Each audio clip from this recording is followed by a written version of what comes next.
On the morning of the 21st of January, 1793, a large crowd filled this square in the heart of Paris. In the center of the square was erected a contraption known simply as the machine. It was invented by Joseph Guillotine. At around 10 o'clock that morning, a man lowered his head into the machine. The executioner, Charles-Henri Sanson, pulled the rope.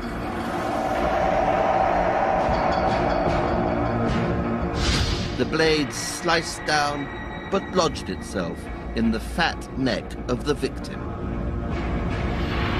Sanson hoisted the blade for a second attempt.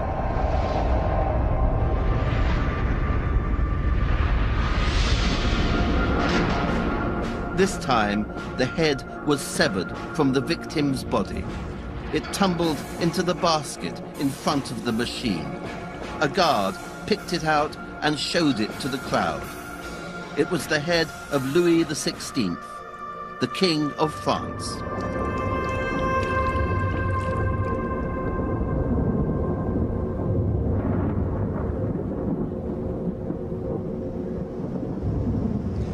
This is a story of revolution, of bloodshed and political upheaval.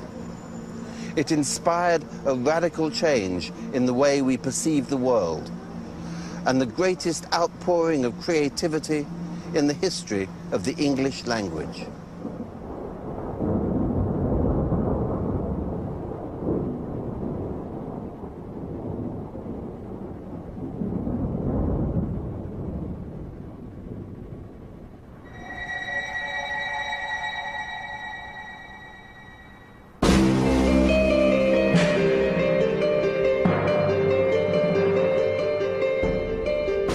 The story begins some 40 years before the killing of the king, in a world based upon the twin principles of authority and hierarchy. Only nobility and clergy had personal liberties. All others had no rights, only duties. At the heart of this old order was Paris. The Paris police force was the largest in Europe, with one member for every 545 Parisians. Those undesirable to the state would simply disappear.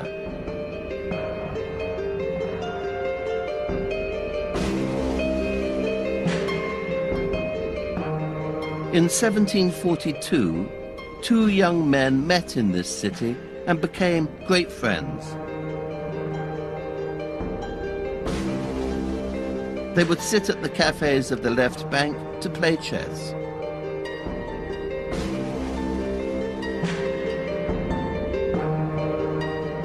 Here they had ideas that became the seeds of the Romantic Revolution.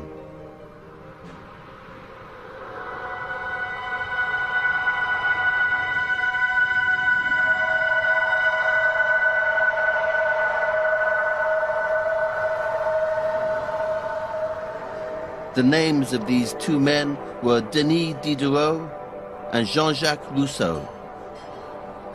They were philosophers with very different beliefs, but they were united against the existing order. Diderot was convinced that the future would be built on reason. The finest privilege of our reason consists in not believing in anything by the impulsion of a blind and mechanical instinct. Man is born to think for himself.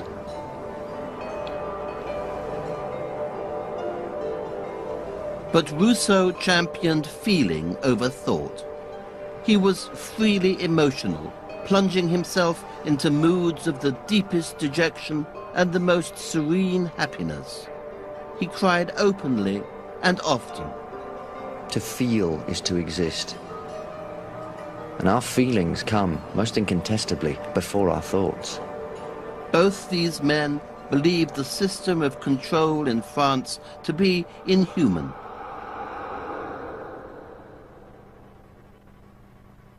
Both were preaching freedom and liberty for the individual. They were playing a dangerous game. On the 24th of July, 1749, Diderot was woken at 7:30 in the morning by a loud knocking on the door of his apartment in the Rue de l'Estrapade. This set off a chain of events that would lead to the greatest revolution in human history. The visitors were the police. Diderot's crime was that he was thinking differently, imagining a new world, different from that of the established order. He was being arrested for writing a book.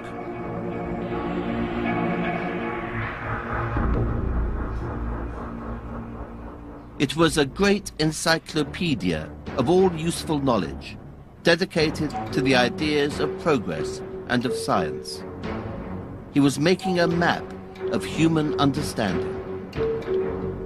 The encyclopedia had more than 70,000 articles and nearly 3,000 diagrams, illustrating every conceivable subject, from asparagus to the zodiac. In this manifesto of pure reason, there was no place for God. Man will never be free until the last king is strangled with the entrails of the last priest. Diderot believed that civilization had usurped the place of God. With the power of science and classification, everything in the world could be explained and understood. His words were tantamount to heresy and high treason.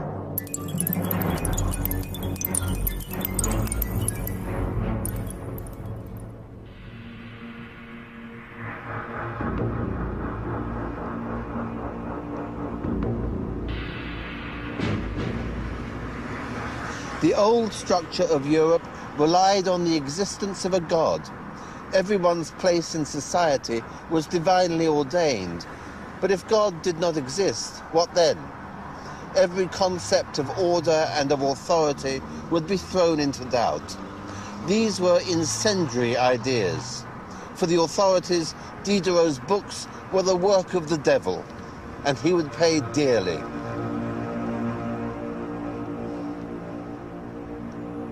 He was imprisoned in the notorious dungeons of the Chateau of Vincennes. His encyclopedia was banned. Yet he was not the only one in chains. One day, in October 1749, as Rousseau walked to visit his friend in his cell, he had a revelation that every human being lives their life in a prison. Man was born free, and everywhere he is in chains.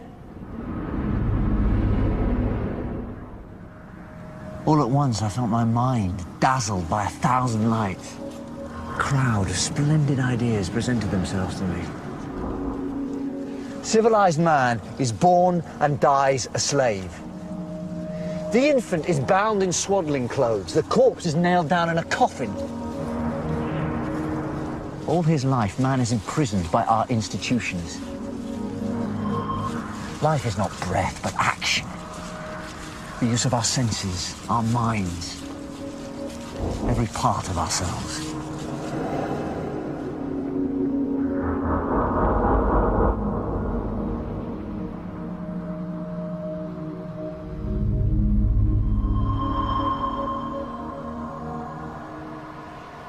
Rousseau had experienced a vision that would become the single most important inspiration of the English Romantic poets.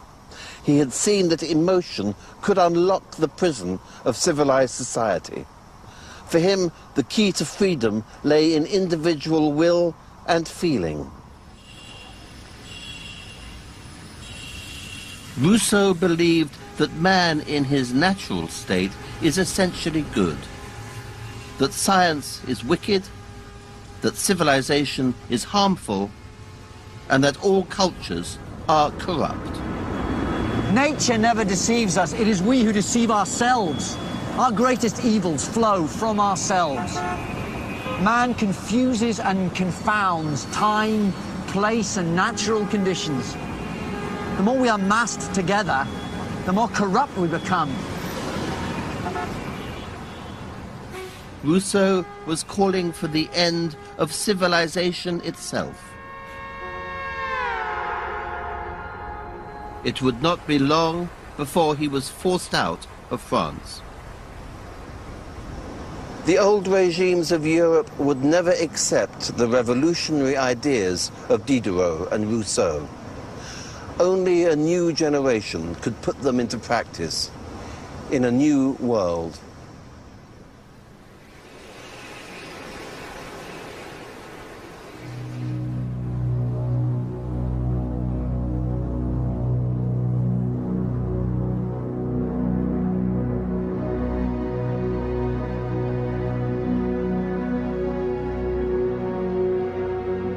That new world already existed.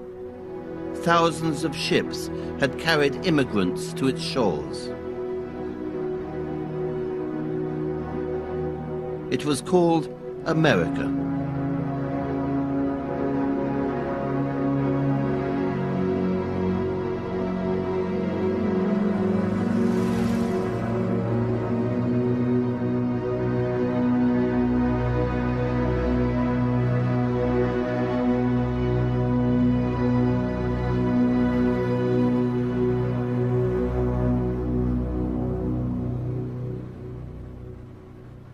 America was an experiment in living. Religious radicals and political refugees had come here to create their own communities in the wilderness. These disaffected Europeans had embraced ideas of self-government and of liberty. On November the 30th, 1774, a young English idealist arrived in America after a series of misfortunes in his old country, including bankruptcy and the death of his first wife. Once here, he became a journalist. His name was Thomas Paine. This new world hath been the asylum for the persecuted lovers of civil and religious liberty from every part of Europe. They fled, not from the tender embraces of the mother, but from the cruelty of the monster. And it is so far true of England that the same tyranny which drove the first immigrants from home pursues their descendants still. Paine was one of many new Americans who reacted strongly and violently to the imposition of taxes upon them by their English rulers.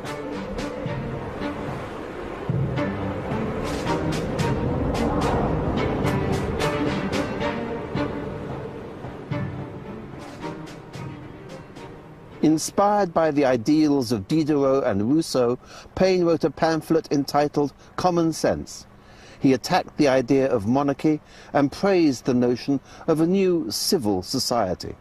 His was the fuel that would fire the American Revolution.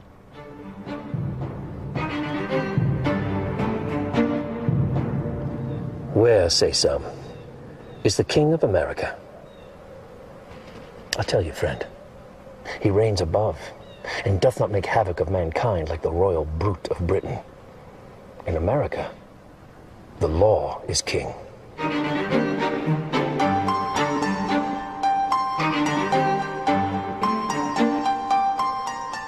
The publication of Common Sense led to the American Declaration of Independence in 1776. This land was on its way to becoming a nation of the free. For the first time, the people had advanced the cause of a nation without a king, without an aristocracy, without a national church. All men are created equal. All men have an equal right to life, liberty, and the pursuit of happiness. This was the beginning of modern democracy, and it was a clarion call for revolution in Europe. News of the American Revolution exhilarated the young radicals of Britain. But new ideas of liberty would do more than undermine respect for the king and the existing political order. They would also bring about an entirely new way of looking at the world. The Romantic Revolution was underway.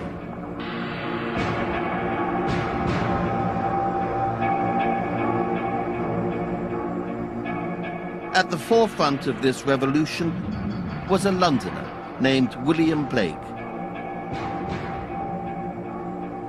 He saw the events in America as a great prophecy of a future world. Red rose the clouds from the Atlantic in vast wheels of blood. The King of England, looking westwards, trembles at the vision. Let the slave grinding in the mill run out into the fields. Let him look up into the heavens and laugh in the bright air, for empire is no more.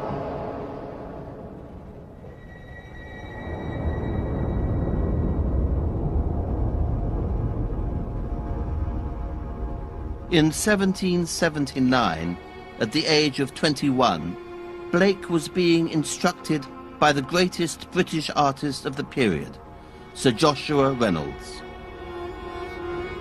Reynolds was what we now describe as the ultimate establishment figure, rich, respected, and eminent.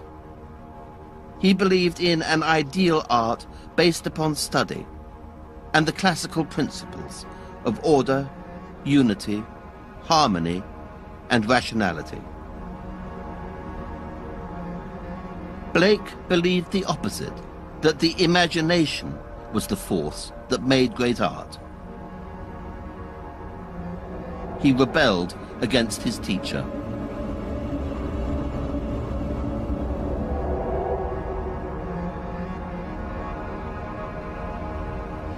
This man was hired to depress art.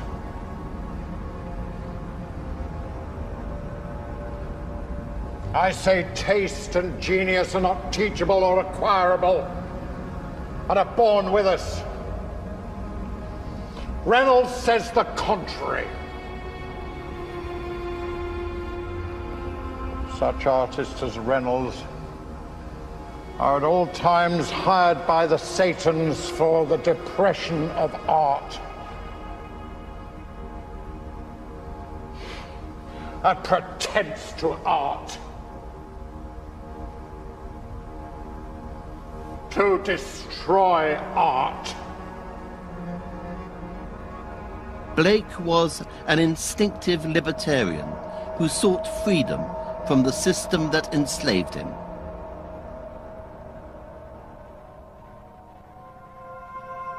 He eventually abandoned the teachings of Reynolds and became an independent artist.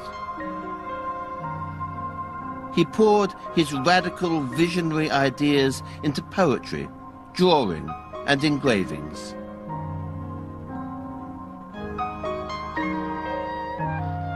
In 1780, Blake completed a design for a print that he entitled Albion Rose.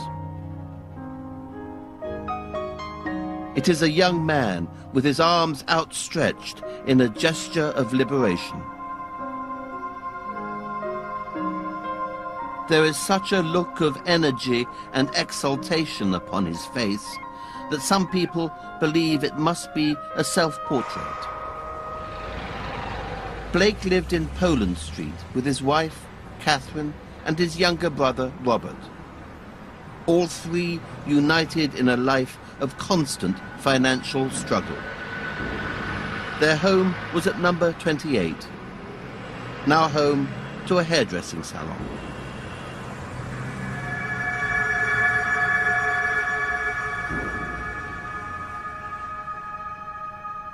Blake had very few readers and was obliged to publish his own work himself.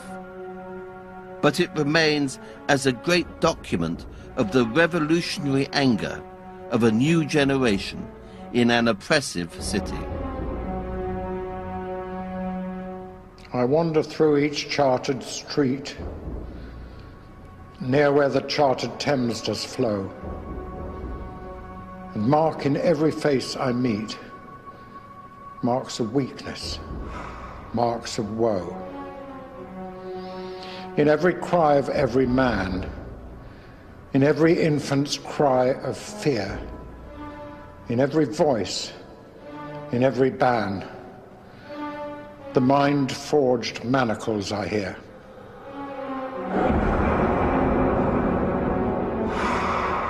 The mind-forged manacles that Blake perceived were the prisons of custom and of habit.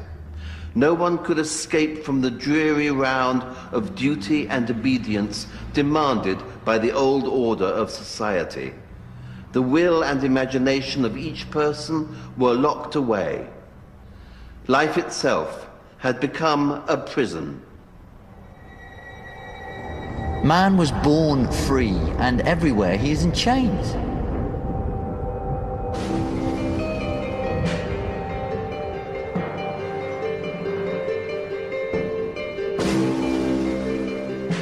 Blake, like Rousseau and Paine before him, saw human beings as shackled and chained in their daily lives.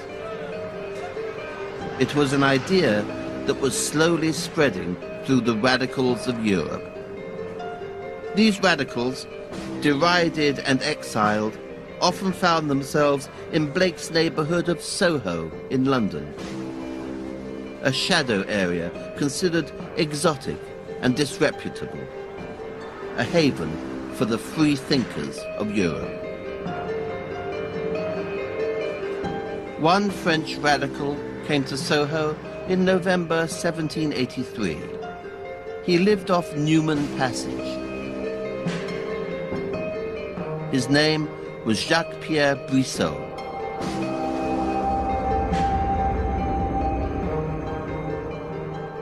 Here, he could safely publish French anti-monarchist propaganda for distribution in his native country.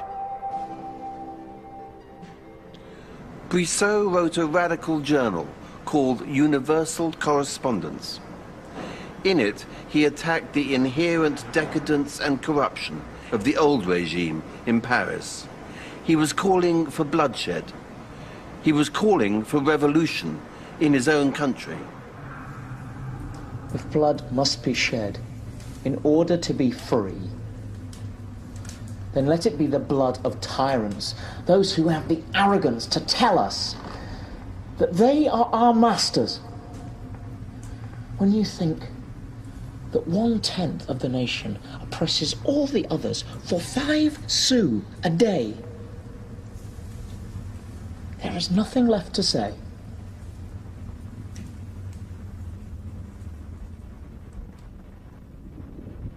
Brissot and other radical journalists firmly believed that they would bring down the French state with their words.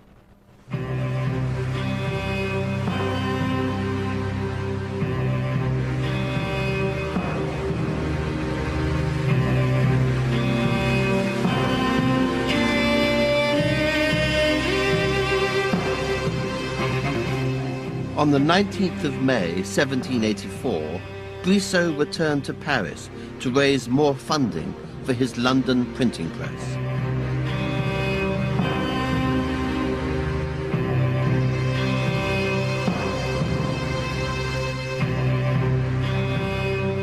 He arrived back in France full of hope. But soon after his arrival in Paris, he was arrested.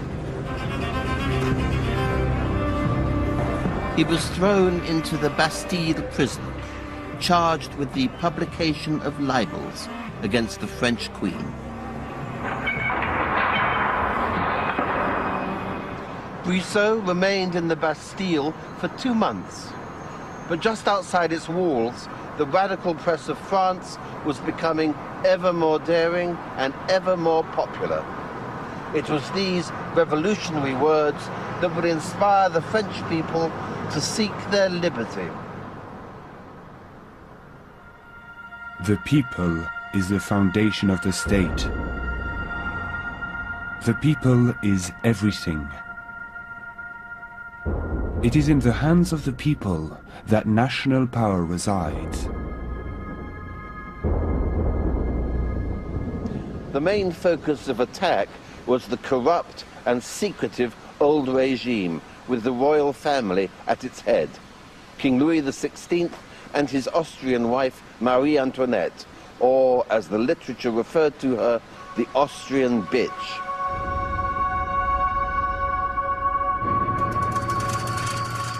Salacious pornographic prints represented Marie Antoinette in a series of sexual liaisons with the king's brother and various court officials. The people hated those in power. Change had to come.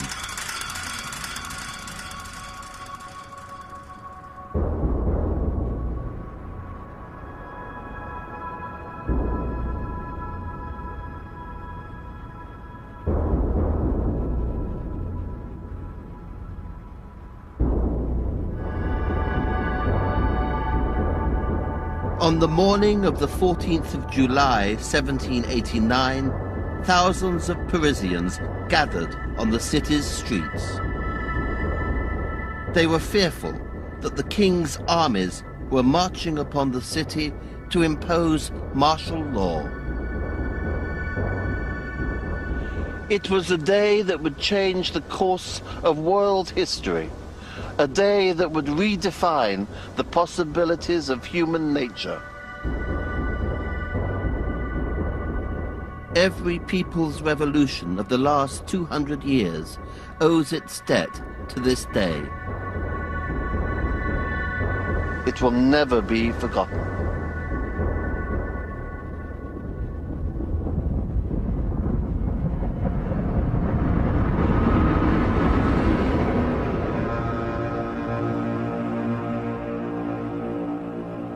On what is now a roundabout stood the Bastille, a 14th century fortress with walls 80 feet in height. It was the mob's destination. The Bastille was more than a fortress. Here, people were imprisoned in solitary confinement without trial. Rumors of torture abounded. It represented all the inhumanity of the state which the revolutionaries were fighting to overthrow.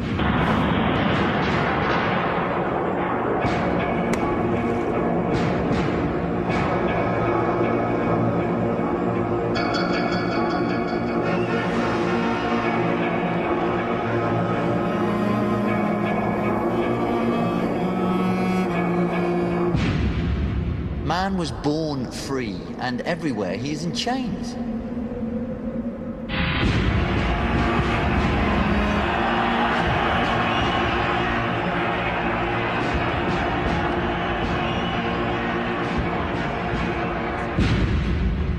The governor of the prison had no choice in the face of such overwhelming force. He opened the gates, and the crowd surged in. The Bastille was taken.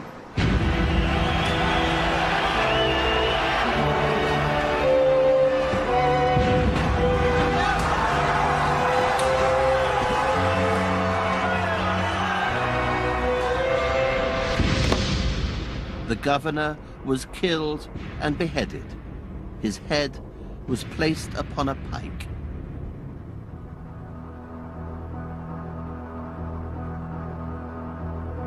After the 14th of July, 1789, Europe was never the same. Human beings were never the same. Diderot's and Rousseau's revolutionary ideas were coming of age. The individual would define the future.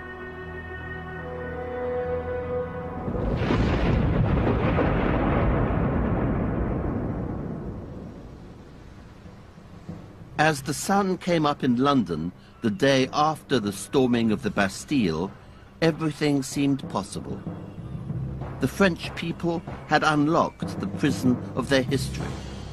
Now it was time for the British to do the same. Revolutionary slogans began to appear all over the country. Radicals, such as the London Revolutionary Society, met in inns and coffee houses. Out of this revolutionary fervour would emerge a great romantic whose writing would have a profound effect upon literature and upon our perception of human life.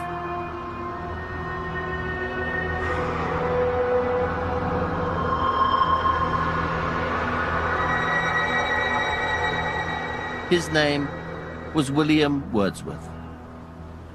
'Twas a time when Europe was rejoiced, and France standing on the top of golden hours, and human nature seeming born again. Bliss was it in that dawn to be alive, but to be young was very heaven.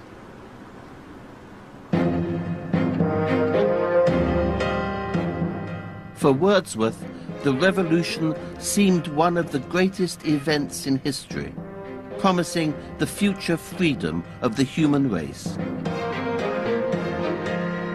It was this spirit that drew him to France, to be near the true forces of liberty.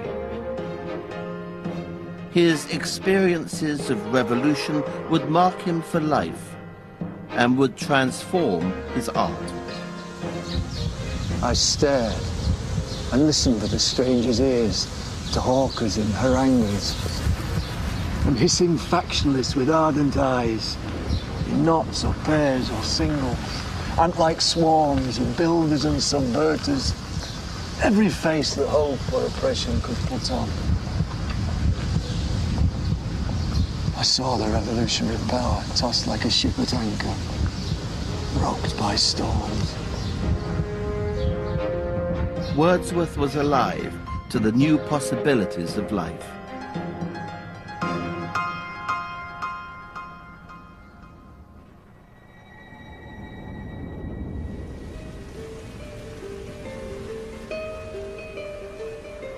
He fell deeply in love with a young Frenchwoman named Annette Vallon.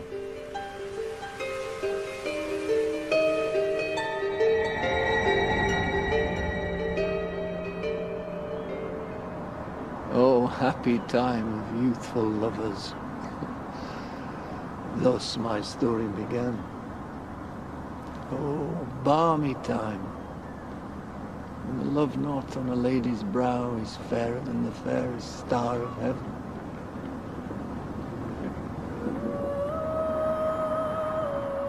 Annette gave birth to a baby girl, a child for a new age. The future was Wordsworth's to fashion as he liked, together with Annette and their daughter Caroline. But the revolution was careering out of control.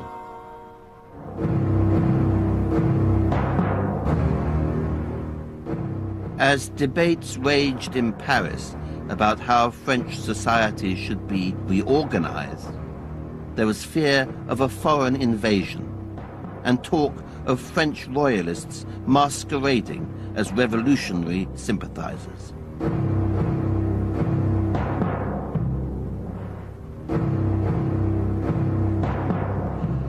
This fear erupted into an outbreak of butchery and bloodshed that threatened the very possibilities of liberty.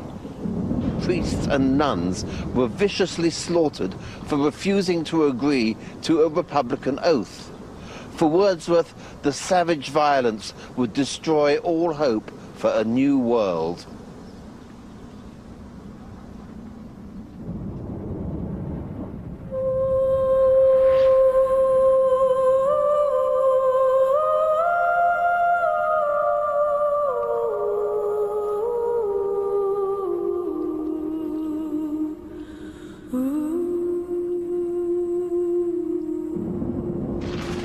The Jacobins, the revolutionary group in control of Paris, killed the king.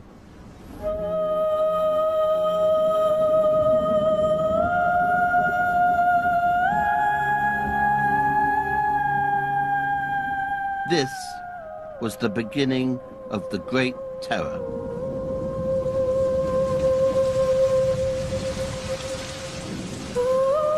They instituted a regime in which any of the king's supporters would be summarily executed by guillotine.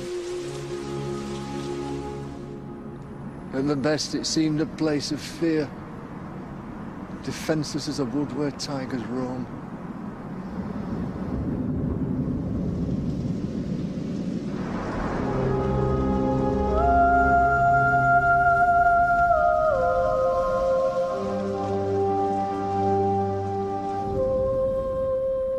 Slowly, the Jacobins' rule reached a state of paranoia. Anyone who disagreed with them on any matter would die.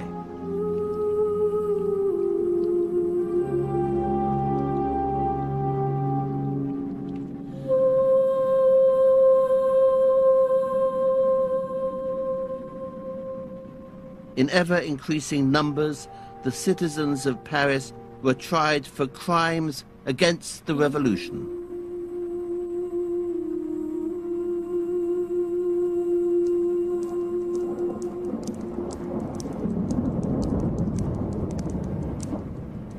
From the Conciergerie prison, hundreds wrote their last letters. Philippe Rigaud wrote to his wife. In a few moments, dear wife, I shall appear before my God.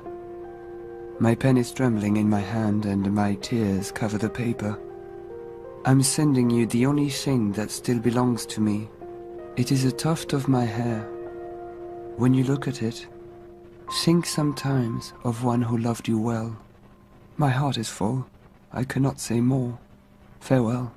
Yes, farewell. The next morning, Rigaud was put in a cart called a tumbril and hauled through jeering crowds along the Rue Saint-Honoré to the guillotine.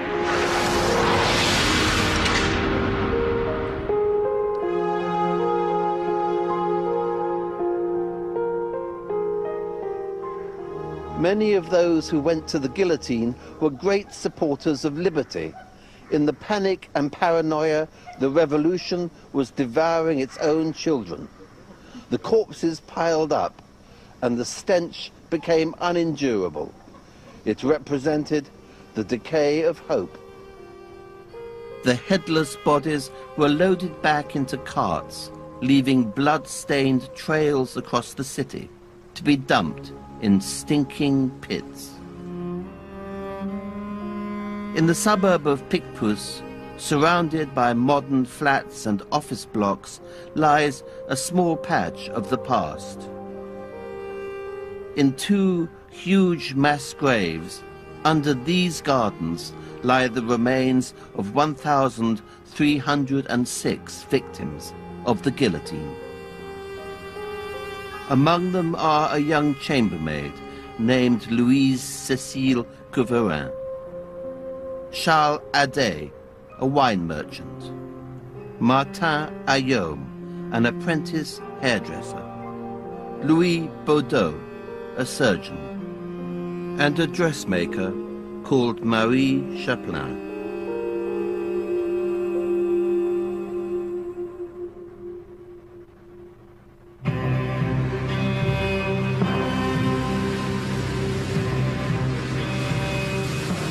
In the midst of the terror, France was a dangerous place for Britons, and Britain a dangerous place for the French.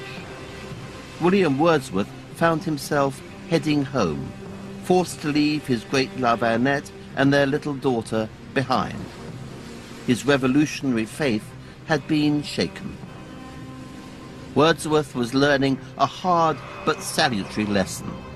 One man's idea of liberty is another man's idea of tyranny. Most melancholy at that time were my day thoughts. My dreams were miserable. Through months, through years, long after the last beat of those atrocities, I speak bare truth as if to thee alone in private talk. I had scarcely one night of quiet sleep. Such ghastly visions had I of despair and tyranny and implements of death.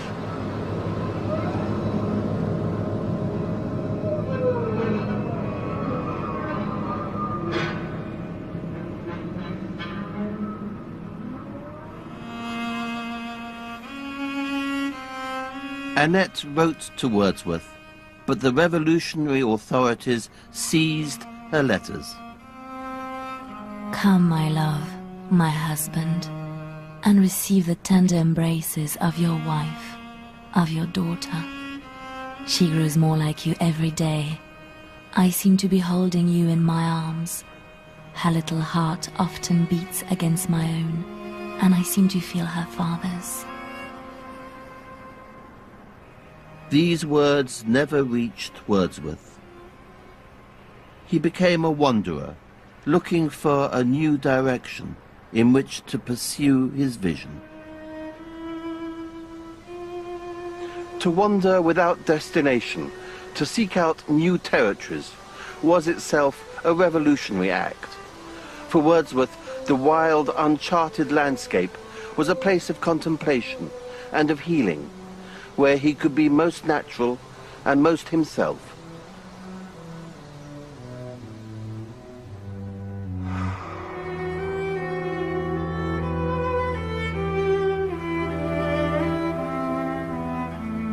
But it was his encounters with the people in the landscape that restored his faith in human nature. I began to inquire, to watch and question those I met, and held familiar talk with them.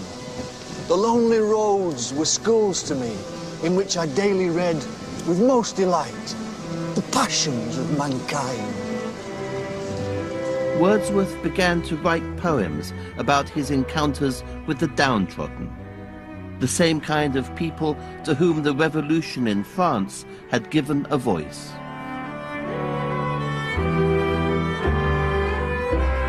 But it was another chance meeting with a man in Bristol, one August evening in 1795, that changed the course of his life.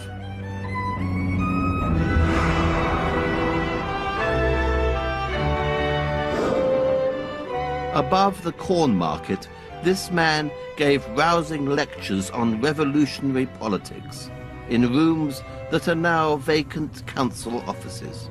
His name was Samuel Taylor Coleridge. The example of France is indeed a warning to Britain, a nation wading to its rights through blood and marking the track of freedom by devastation. French freedom is a beacon which, while it guides to equality, should show us the dangers that throng the road. Together, Wordsworth and Coleridge would salvage the ideals of Romanticism from the chaos of the French Revolution. Wordsworth was staying in number 7 Great George Street in the centre of Bristol. He read to Coleridge one of his poems entitled The Female Vagrant.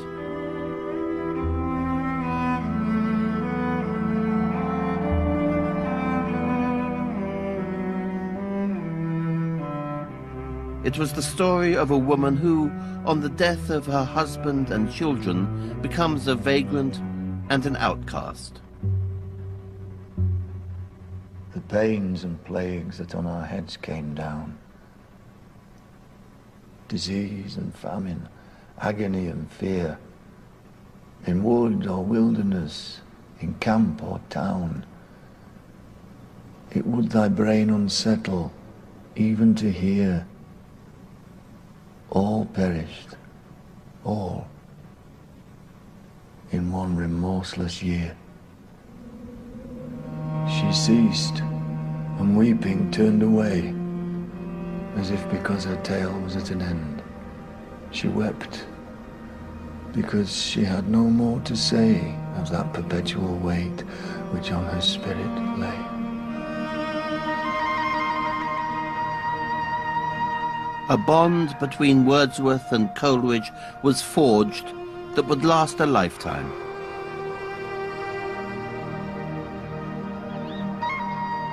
They wanted to change the world by diverting their revolutionary zeal into poetry.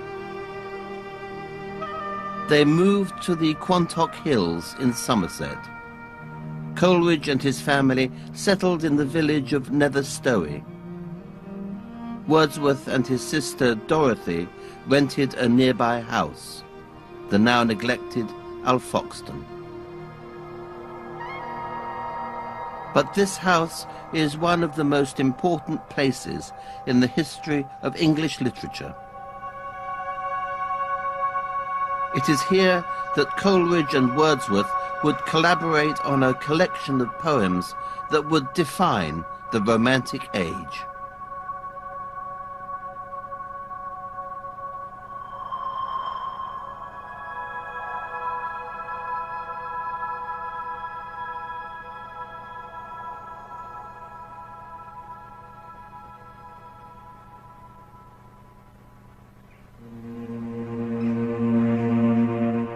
As the two men wrote, the whole country was gripped by fear and paranoia.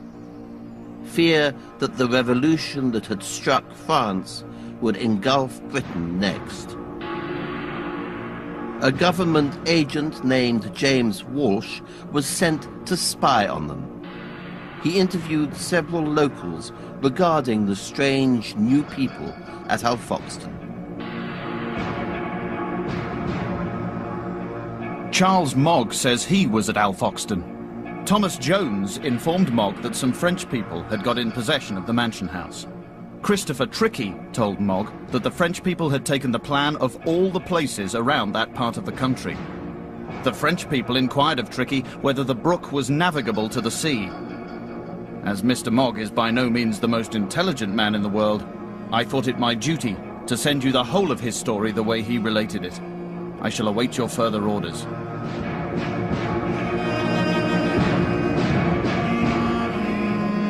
The locals told Walsh that the Wordsworths had visitors late at night. They were frequently on the heights in darkness. They kept a portfolio in which they made notes. They were continually writing things down on pieces of paper. They said that their work was almost finished.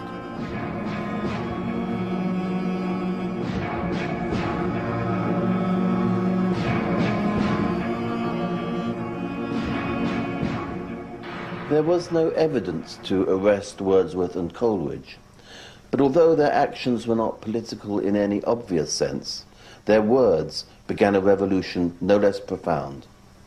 They had almost finished a volume that would have more lasting effects than 1,000 political manifestos. It was the book for a new age. It was called The Lyrical Ballads.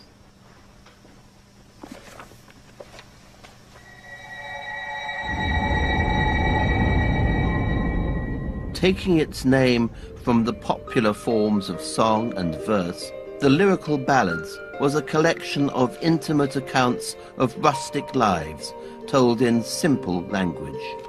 It is a pure expression of romantic ideals.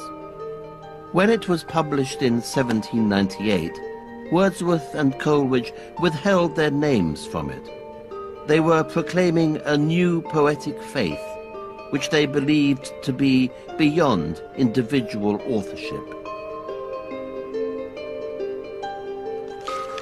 A neighboring farmer who had been forced to sell off his animals to feed his family became the subject of one poem called The Last of the Flock. In distant countries I have been, and yet I have not often seen A healthy man, a man full grown, weep in the public roads alone. This lusty lamb of all my store is all that is alive. And now I care not if we die and perish all of poverty.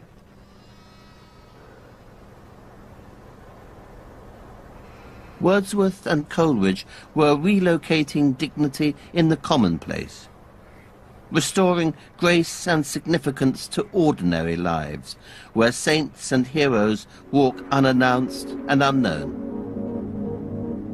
Their writing had the same purpose as the French Revolution, to create a democratic world in which outcasts had as much right to be heard as anyone else, in which women and children also had a voice. Theirs was poetry of the individual conscience and the individual consciousness. People ceased to be subjects and became citizens. And the poems invested them with a soul as well. Everyone was different. Everyone was unique. The French Revolution had proclaimed the liberty of every citizen, even the very poorest, but it had descended into madness. By making art out of revolutionary philosophy, Wordsworth and Coleridge succeeded where the revolution had failed. They gave politics a human face. The Lyrical Ballads was a revolution in 23 poems. At its heart was a tale of visionary, captivating force. The Rime of the Ancient Mariner has become one of the great poems in the English language.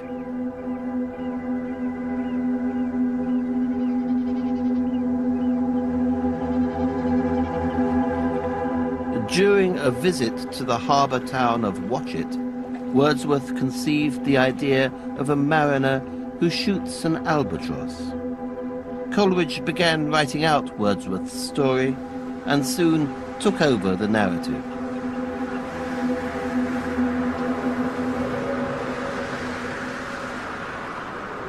In the Rime of the Ancient Mariner, the voyager who has been touched by madness sees into the heart of life and death. I pass like night from land to land. I have strange power of speech. The moment that his face I see, I know the man that must hear me. To him my tale I teach.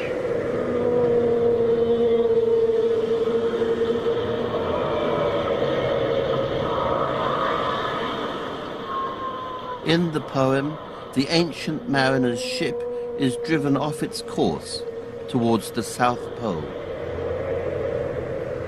The ice was here, the ice was there. The ice was all around. It cracked and growled and roared and howled. A wild and ceaseless sound. At length it crossed an albatross. Through the fog it came. As though it were a Christian soul, we hailed it in God's name. But then the ancient mariner commits an arbitrary and irrational crime. God save the ancient mariner from the fiends that plague thee thus. Why look thou so? With my crossbow, I shot the albatross.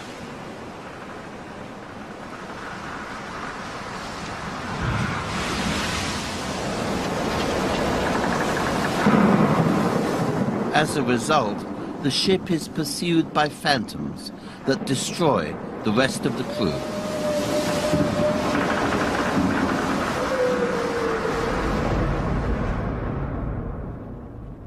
The breezes blew, the white foam flew, the furrow followed free. We were the first that ever burst into that silent sea. The ancient mariner is allowed to survive and is compelled to tell his cautionary tale, a warning that man must respect his fellow creatures. With this poem, Coleridge had begun a journey that would take the Romantics far beyond the domain of politics in their search for freedom. This new quest for liberty would take them into the very heart of the natural world.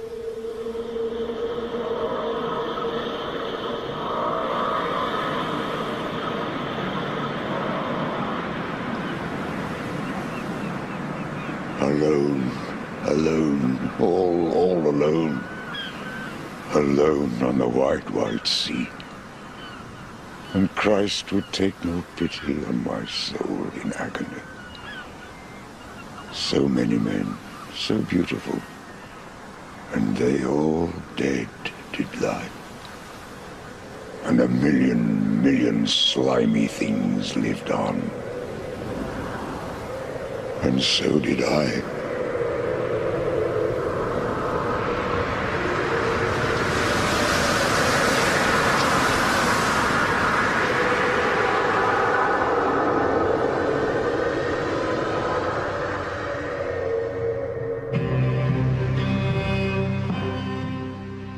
Another episode of this program airs next week on TVO. Find out more about some of the poets and poems featured in this series with a free booklet from the Open University.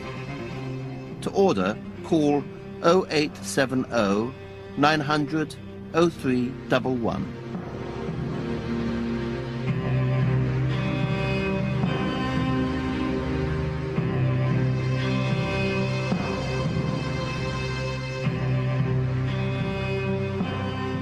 Hear more of the Romantics poetry at bbc.co.uk/romantics. Principles of authority and hierarchy. Only nobility and clergy had personal liberties. All others had no rights, only duties. At the heart of this old order was Paris. The Paris police force was the largest in Europe, with one member for every 545 Parisians. Those undesirable to the state would simply disappear.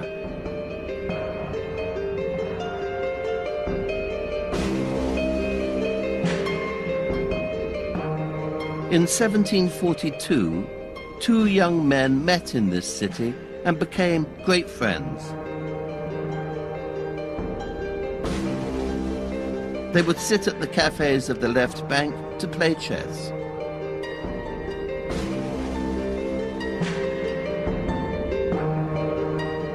Here they had ideas that became the seeds of the Romantic Revolution.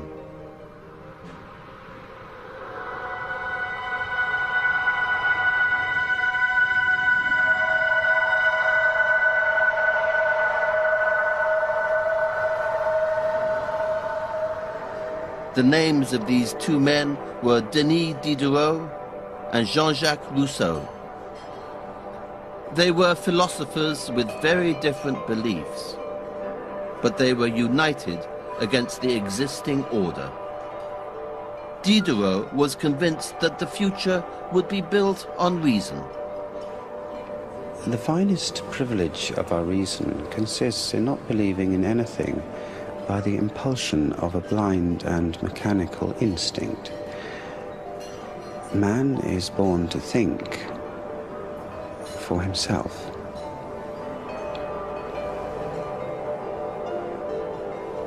But Rousseau championed feeling over thought.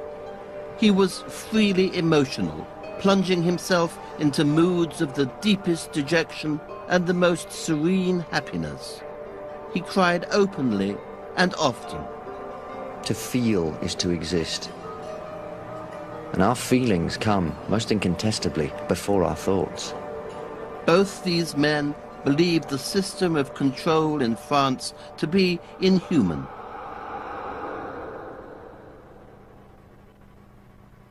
Both were preaching freedom and liberty for the individual.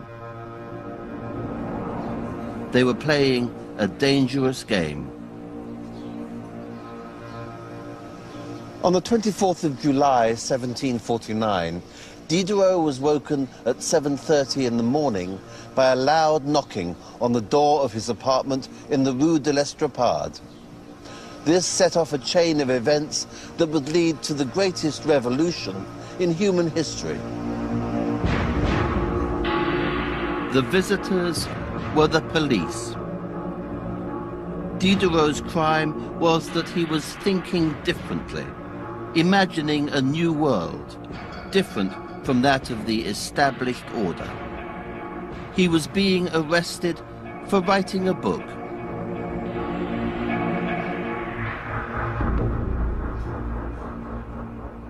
It was a great encyclopedia, tumbled into the basket in front of the machine. A guard picked it out and showed it to the crowd. It was the head of Louis XVI, the King of France.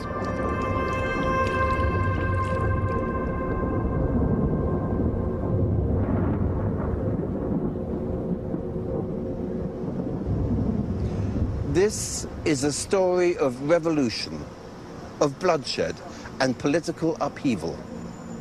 It inspired a radical change in the way we perceive the world, and the greatest outpouring of creativity in the history of the English language.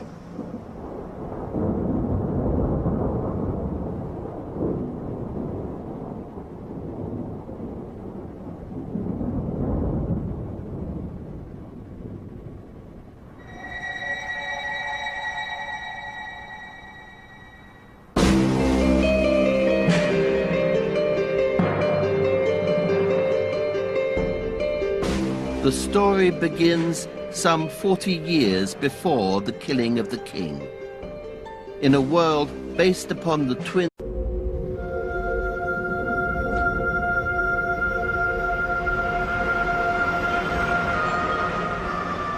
On the morning of the 21st of January, 1793, a large crowd filled this square in the heart of Paris. In the center of the square was erected a contraption known simply as the machine. It was invented by Joseph Guillotine. At around 10 o'clock that morning, a man lowered his head into the machine. The executioner, Charles-Henri Sanson, pulled the rope.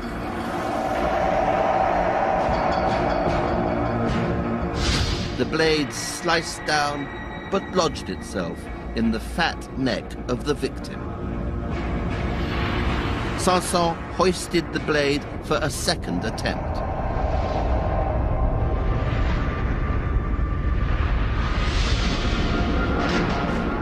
This time, the head was severed from the victim's body.